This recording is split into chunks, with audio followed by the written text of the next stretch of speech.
Bale, nag-ano siya, no, March 16, lumipat po sila pa Visayas kasi meron siyang speaking engagement Mm-mm. for 3 universities in Visayas. Then to attend a conference ng USAFE. Mm-mm. So, nung after po ng mga engagement na yon, they fly out 1 o'clock ng morning. Then a few minutes From where to where? Cebu yata yun, di ba? Yes po, Cebu to Manila po. Nico. Pauwi na. Okay. Opo. Then nagkaroon po ng problem yung airplane. Mm-mm. So, based from investigation po, yun nga po, nasira po yung carburetor ng plane. Yan mismo yun. Yes po, yung partner, Oh, yung wow. part ng plane, causing yung power outage. Kaya po nag-crash siya doon Power sa outage. slope ng Mount Manunggal in Cebu.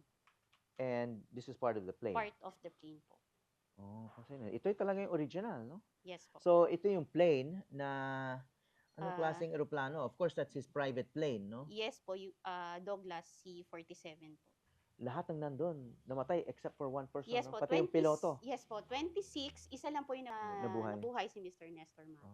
And then, ito mismo yung kanyang sapatos nung namatay siya. Ito po yung isang pares ng sapatos na nakuha siya medyo malayo doon sa pinagbagsakan mismo ng eroplano, kaya hindi kasamang nasunog. So yung lahat po ng namatay, sunog lahat sila unidentifiable. So because of the Rolex watch po na na-identify ng relative, nalaman po nila na body ni President Magsaysay yung Wow, grabe, nakuha. ang lungkot, no? So marami pala silang nandoon, ano?